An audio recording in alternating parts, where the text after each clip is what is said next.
Ini bab berhubung ataupun berkenaan dengan doa dalam rukuk dan sujud, ataupun bab tentang doa dalam rukuk dan sujud.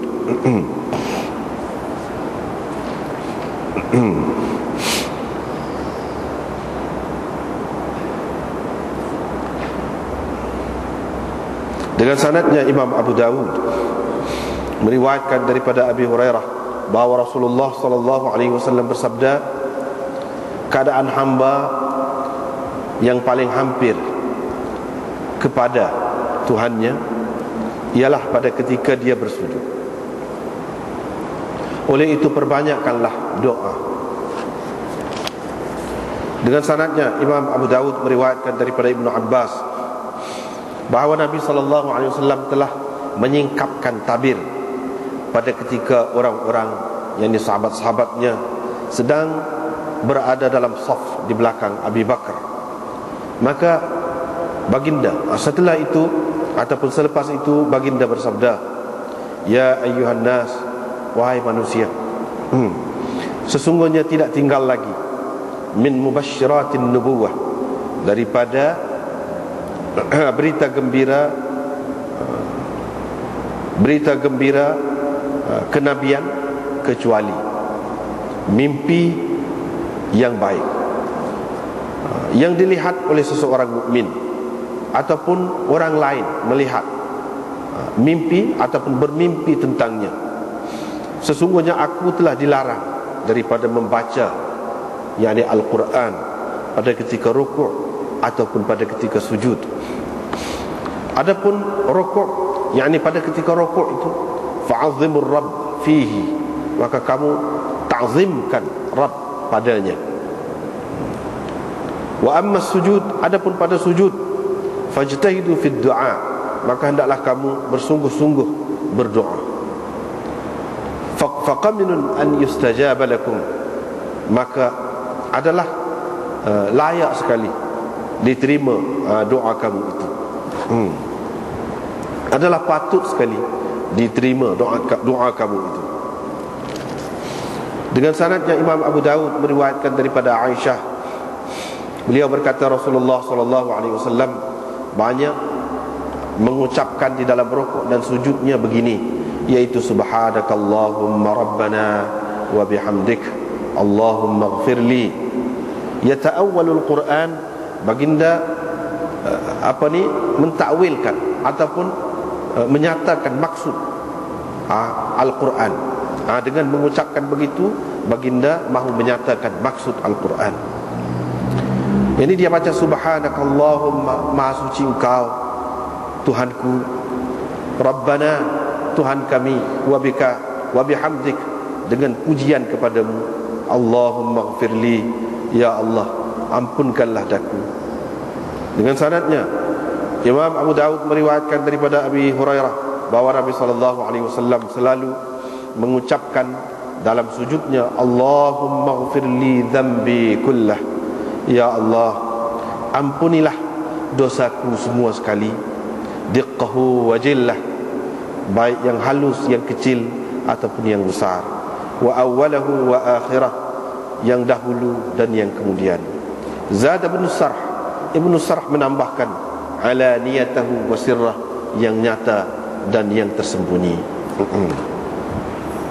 Dengan sanadnya Imam Abu Dawud meriwayatkan daripada Abi Hurairah daripada Aisyah, beliau berkata, aku kehilangan Rasulullah sallallahu alaihi wasallam pada suatu malam, maka aku pun menjamah tempat sujud ataupun tempat bersembahyang Nabi sallallahu alaihi wasallam. Rupa-rupanya baginda sedang bersujud dalam keadaan kedua kakinya sedang didirikan, yakni pada ketika sujud itulah, yakni kaki itu didirikan, yakni hujung kaki itu kena pada lantai. Wa huwa yaqul, pada ketika itu baginda sedang mengucapkan, a'udzu biridhaka min sakhatik, aku berlindung dengan keredaanmu daripada kemurkaanmu, dan aku berlindung dengan keampunanmu daripada siksaanmu. Aku berlindung denganmu daripadamu. La uhsi thana'an 'alaika anta kama athnaita 'ala nafsik. Tidak dapat aku hinggakan, tidak dapat aku habisi pujianku kepadamu, seperti mana engkau sendiri memuji dirimu. Bab doa fi salat. Ini bab doa dalam sembahyang. Dengan sanadnya Imam Abu Dawud meriwayatkan daripada Urwah bahawa Aisyah memberitahunya, sesungguhnya Rasulullah sallallahu alaihi wasallam selalu berdoa dalam sembahyangnya, Allahumma inni a'udzubika min adzabil qabr. Ya Allah, ataupun Tuhanku, sesungguhnya aku berlindung denganmu daripada azab kubur. Aku berlindung denganmu daripada fitnah Masih Ad-Dajjal. Aku berlindung denganmu daripada fitnah kehidupan dan kematian.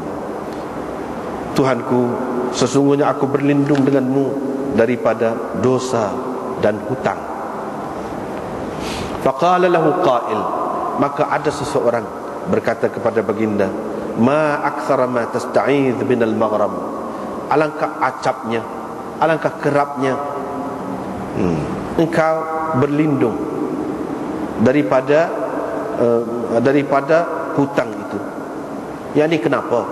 Faqala, Nabi SAW menjawab, sesungguhnya seseorang itu apabila dia telah berhutang, dia akan bercakap lalu berdusta, berjanji lalu dia memungkiri janjinya. Dengan sanadnya Imam Abu Dawud meriwayatkan daripada Abdurrahman bin Abi Layla, daripada ayahnya, beliau berkata, aku bersembahyang di samping Rasulullah SAW dalam sembahyang sunat, maka aku mendengar baginda sallallahu alaihi wasallam mengucapkan begini, a'udzubillahi minan nar, wailun li ahlin nar. Aku berlindung dengan Allah daripada neraka, dan kecelakaanlah untuk ahli neraka. Dengan sanadnya Imam Abu Dawud meriwayatkan daripada Abi Hurairah, beliau berkata Rasulullah sallallahu alaihi wasallam pernah berdiri untuk bersembahyang. Kami pun berdiri bersama baginda.